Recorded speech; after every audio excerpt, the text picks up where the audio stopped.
அறம் என்கின்ற 3 எழுத்து இன்னும் இந்த மண்ணில் வாழ்வதற்கு 3 எழுத்து சொந்தம். அதற்கு பெயர் எம்ஜிஆர் என்று பெயர். அந்த மாமனிதன் இந்த மண்ணில் விதைத்து விட்டு போன அறம்தான் இன்றைக்கு வரைக்கும் தமிழை காத்துக் கொண்டிருக்கிறது, தமிழ் மக்களை காத்துக் கொண்டிருக்கிறது. ஒரே ஒரு செய்தியை மட்டும் சொல்லி நிகழ்ச்சிக்குள்ள போயிடுறேன். உங்க எல்லாருக்கும் மலைக்கல்லன் ஒரு படம் தெரியும், கேள்விப்பட்டிருப்பீங்க, பார்த்திருப்பீங்க. எல்லாரும் பார்த்துருக்கீங்களா?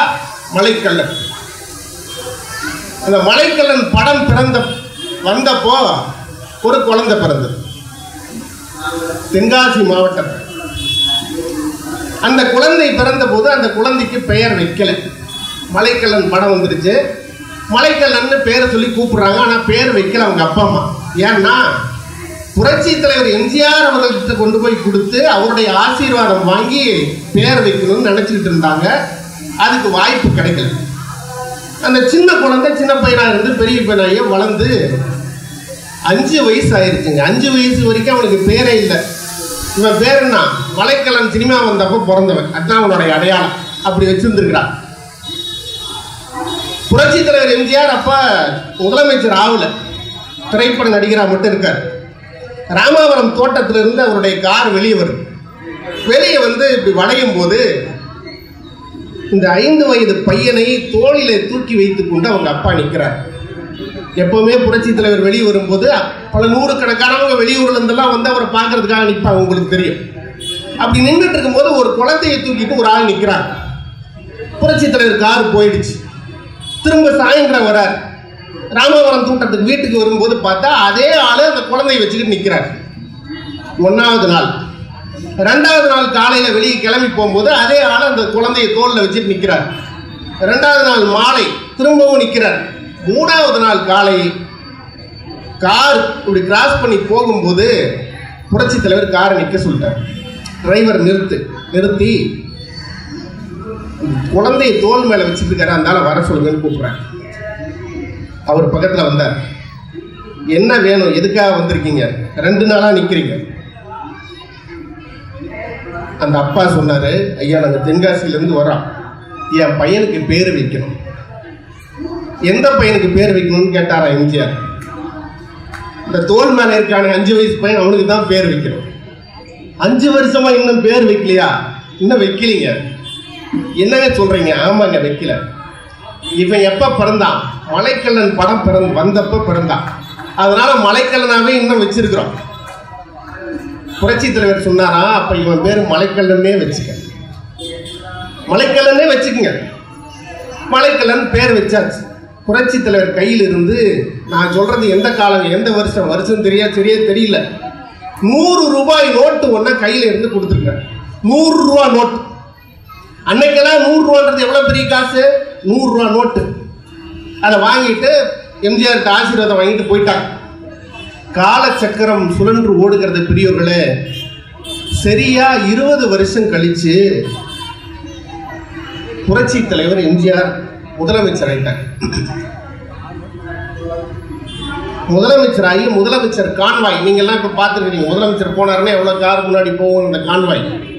அந்த கான்வாய் ராமாபுரம் தோட்டத்திலிருந்து வெளியே கிளம்பி வரும்போது ஒரு 100 ரூபாயை ஒரு ஃப்ரேம் போட்டு, 100 ரூபா காகிதத்தை ஒரு ஃப்ரேம் போட்டு, ஒரு இவ்வளவு பெரிய ஒரு அட்டை பெட்டியில ஃப்ரேம் போட்ட ஒரு அட்டை பெட்டி, கண்ணாடியில பார்த்தா 100 ரூபா தெரிகிற மாதிரி ஒரு பையன் தூக்கி பிடிச்சிட்டு இப்படி நிற்கிறான் அந்த கூட்டத்துக்கு நடுவர். 100 ரூபா நோட்டை ஃப்ரேம் போட்ட ஒரு அட்டையை தூக்கி பிடிச்சிட்டு நிற்கிறான். புரட்சி தலைவருடைய கார் இப்படி கிராஸ் பண்ணி போகுது. எம்ஜிஆர் பார்த்துட்டார்.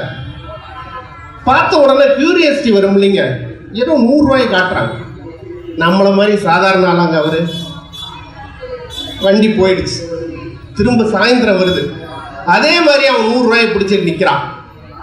அன்பிற்கினிய பெருமக்களே, நான் முன்ன சொன்ன பார்த்தீங்களா அறம், அந்த அறத்தினுடைய மிகப்பெரிய உதார புருஷனாக வாழ்ந்து காட்டியதால் தான் இன்றைக்கு வரைக்கும் எம்ஜிஆர் என்கின்ற பெயரை நம் நெஞ்சங்களுக்குள்ளே நாம் வைத்திருக்கிறோம்.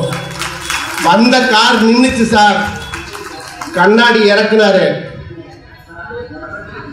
கண்ணாடி இறக்கி அந்த 100 ரூபாய் நோட்டை தூக்கி பிடித்திருந்த பையனை மலைக்கல்லா இங்கே வான்னு பேர் சொல்லி கூப்பிட்டாராங்க எம்ஜிஆர். நினைச்சு பாருங்க, முடியுமா? இன்னைக்கு காலைல யார் என்கிட்ட பேசினாங்கன்னு எனக்கு மறந்து போயிடுச்சு. இப்போ கொஞ்ச நேரத்தில் இதுக்கு முன்னாடி யார் என்கிட்ட பேசினாங்கன்னு மறந்துடுச்சு. ஆனால் அவரு எத்தனை வருஷத்துக்கு முன்னாடி 100 ரூபா கொடுத்தாரு, அந்த 100 ரூபாயை ஒருத்தன் ஃப்ரேம் போட்டு வச்சிருக்காங்கன்னா அந்த சம்பவத்தை எப்படி கனெக்ட் பண்றாரு பாருங்க. பார்த்துட்டார், மலைக்கெல்லாம் இங்க வா. அந்த நேரத்துக்கு மலைக்கல்லன் கூட வந்தவங்க எல்லாம் யாருன்னு கேட்டீங்கன்னா, மலைக்கல்லன் அவங்க அப்பா அம்மா அவன் கிராமத்துல இருந்து ஒரு 10 பேர், இவ்வளவு பேர் அங்க நின்றுட்டு இருந்துக்கிறான். என்ன விஷயம் கேட்டாரா, இந்த பையன் நல்லா படிச்சுட்டான், மெடிக்கல் சீட்டு வேணும், நீங்க பார்த்து கொஞ்சம் முயற்சி பண்ணி இவனை டாக்டர் ஆக்கி விடணும்னு கேட்டிருக்கிறாங்க. அப்படியா, எவ்வளவு மார்க்கெல்லாம் பரவாயில்லையா? எல்லாம் பரவாயில்லைங்க, இருந்தாலும் நீங்க பார்த்து பண்ணீங்கன்னா செய்ய முடியும். உடனே சீஃப் செக்ரட்டரி பக்கத்தில் இருக்கவங்கள்ட்ட இந்த ஒரு மெடிக்கல் சீட் கொடுக்க முடியுமான்னு கேட்டிருக்காரு. அவங்க சொல்லியிருக்காங்க, இல்லைங்க இங்கே எல்லாமே முடிச்சிட்டோம், இங்கே டோட்டலாக அட்மிஷனை க்ளோஸ்டு, தமிழ்நாட்டுக்குள்ளே மெடிக்கல் சீட்டு கிடையாது, வேற என்ன செய்யலாம்? ஆந்திராவிலே என்டி ராமராவ் முதலமைச்சர். உடனே ராமராவுக்கு ஃபோன் பண்ணுறாரு, இங்கேருந்து ஒரு பையனை அனுப்புகிறேன், என் பையன் மாதிரி, note this point your honour, என் பையன் மாதிரி நான் அனுப்புகிறேன், இந்த பையன் வரா, ஒரு மெடிக்கல் சீட் கொடுத்துருக்கு. என்டி ராமராவ் சொன்னாரா, அண்ணே நீங்கள் ஒரு பையனை அனுப்பி சீட்டு தானே கொடுக்க சொல்கிறீங்க, பாட்சா படத்தில் சொல்லுவாங்க இந்த காலேஜே உங்களுதுன்னு, இந்த ஆந்திராவே உங்களுதுன்னு, என்ன வேணாலும் கொடுக்குறேன்னு அப்படின்னாராம். அந்த பையன் போனால் ஆந்திராவில் MBBS படித்தான், ஒட்டுமொத்த செலவையும் என்டி ராமராவ் ஏற்றுக்கொண்டாராம். இந்த தர்மம் எங்க தலைக்காக்குது பாருங்க. இது நான் சொல்றது கற்பனையோ இட்டுக்கட்டியோ ஏதோ மேடைக்கு சொல்லணும் இல்லைங்க. எம்ஜிஆருடைய வாழ்க்கை வரலாறு. ஒரு சாதாரண கை குழந்தையாக பிறந்த பையனுக்கு பேர் வைக்கல, 5 வயசு ஆனதுக்கு அப்புறம் மலைக்கல்லன்னு புரட்சி தலைவரே பேர் வைக்கிறாரு. ஒரு 100 ரூபா நோட்டை கொடுக்குறாரு, அதை வச்சே அடையாளம் கண்டுபிடிக்கிறாரு. MBBS சீட்டு கொடுக்குறாரு. படிச்சு முடிச்சுட்டான். இவர் இங்க இருக்காரு, அவன் அங்க இருக்கிறான். முடிஞ்சு போச்சு. காலச்சக்கரம் மீண்டும் சுழன்று வந்து புரட்சி தலைவர் மிகவும் உடல் நலிவுற்று புரூக்ளின் மருத்துவமனையில் அமெரிக்காவில் இருக்கிறப்போ எம்ஜிஆருடைய கடைசி கட்டத்திலே அவரை கூட இருந்து பார்த்து கொண்டு கவனித்த சிகிச்சை அளித்த மருத்துவர்கள் குழுவிலே மலைக்கல்லனும் ஒரு மருத்துவர் பிரிவுள்ள. கருவினில் வளரும் மழலையின் உடலில் தைரியம் வளர்ப்பார் தமிழ் களங்கம் திறந்தால் பெற்றவள் மானம் ஆத்திட எழுவான் அவள் பிள்ளை. அச்சம் என்பது மடமையடா, அஞ்சாமை திராவிட குடமையடா. 6 சாவு 100 சாவு, தாயகம் காப்பது கடமையடா, தாயகம் காப்பது கடமையடா. அச்சம் என்பது மடமையடா, அஞ்சாமை திராவிட குடமையடா.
அச்சம் என்பது மடமையடா,